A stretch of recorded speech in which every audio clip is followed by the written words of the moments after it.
কথা জানো আমি জানো আমাৰ জ্বালাটো কি হৈছে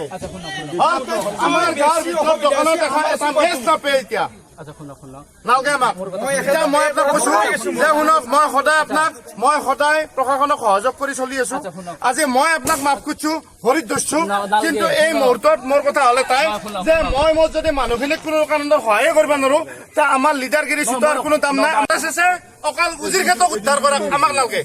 আমি মৰি যাম কথা নাই আমাৰ তিনটাকে চলি কালি মৰিবা উঠি কালি নাও আহিব নাই আজি নাও হৈ বেছি ৰাতিপুৱাৰ পৰা ফোন কৰিছো 2টা বজাত নাও হৈ বেছি আমাৰ কমপ্লেইন নাই সেইটোতো ক'ব লাগে নাই কিন্তু এই মুহূৰ্তত অকল উজিৰ ক্ষেত্ৰকে যদি আপোনাৰ RSSৰ কথা মতে শুনে তেতিয়াহ'লে আমি কি মানুহ নহয় নেকি ঠিক আছে আমি যদি মুছলমান বিলাক মানুহে নহয় আমাক আপোনালোকে মৰি যাবা দিয়ক আমাৰ ক'ব লগা নাই মই এইবিলাক কথা ক'বলৈ যোৱা নাই সেইটো কথাত আমি নাই আজি সংগঠন হিচাপে আনাই আমি পাব্লিক হিচাপে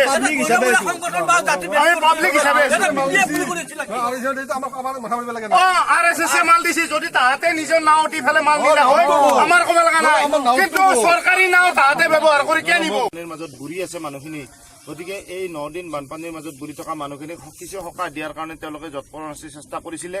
কিন্তু 2টা বজাত নাওখিনি আহি পাইছিলে NDRFৰ আৰু 2টা বজাৰ পৰা যেহেতু তেওঁলোকে আমাৰ ওচৰত ঘোষণা কৰিলে যে 2টা বজাৰ পৰা তেওঁলোকৰ RSSৰ মানুহে অকল উজিৰঘাট চুবুৰীত ৰিলিফৰ সামগ্ৰী দিবৰ কাৰণে নাওখনৰ প্ৰয়োজন হৈছে আৰু 2টা বজাৰ পৰা মানুহখিনি বন্দী কৰি ৰাখিছে এতিয়া 6:30 বজালৈ 6:30 বজালৈ তেওঁলোকে বন্দী কৰি ৰাখিছে অকল ৰিলিফখিনি RSSে উজিৰঘাট অঞ্চলত দিবৰ কাৰণে আৰু তেওঁলোকে NDRFৰ মানুহে আমাক জনাইছে যে আন্ধাৰ হোৱাৰ লগে লগে তেওঁলোকৰ যেহেতু লাইটৰ ব্যৱস্থা নাই তেওঁলোকে নাওখিনি বন্ধ কৰিব লাগিব গতিকে এতিয়া আমাৰ সেই মানুহখিনি যিখিনি মানুহ ইতিমধ্যে এই 9 দিনৰ মূৰত অলপ বজাৰ সমাৰ কৰিবলৈ ওলাই আহিছে সেই মানুহখিনি উভতি যাবৰ কাৰণে আমাৰ কোনো বিকল্প ব্যৱস্থা নাই যদি RSSে এনেকুৱা এটা মেণ্টেলিটি লৈ অকল উজিৰঘাটক সহায় কৰিবৰ কাৰণে বানপানীত মানে আগবাঢ়ি আহিছে আৰু আমি মানে চাৰানপাৰ খৈৰাতাৰী ৰাজাভিটা জানপাৰ এই পতাৰপাৰ এই বৃহত্তৰ অঞ্চলটোৰ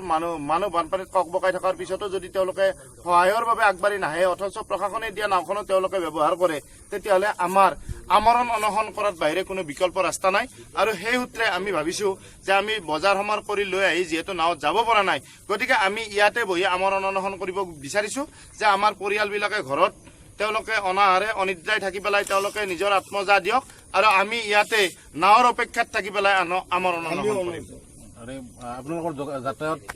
সম্পূৰ্ণ ব্যাহত হৈছে জিলা প্ৰশাসনে আমাক নাওৰ ব্যৱস্থা কৰিছিলে কিন্তু সেই নাওখন RSSে অকল উজিৰ ক্ষেত্ৰত তেওঁলোকৰ মানে সাহায্য সামগ্ৰী দিয়াৰ কাৰণে ব্যৱহাৰ কৰিছে 2টা বজাৰ পৰা আৰু এইটো আমাক বিভাগীয়ভাৱে জনোৱা হৈছে আপোনালোকৰ পথ সম্পূৰ্ণভাৱে বিচ্ছিন্ন হৈছে পথটো নাইয়ে আমাৰ পথ বোলা বস্তুৱে নাই ইতিমধ্যে আপোনালোকৰ নিউজ চেনেলত বা বিভিন্ন নিউজ চেনেলত সেই কথা ইতিমধ্যে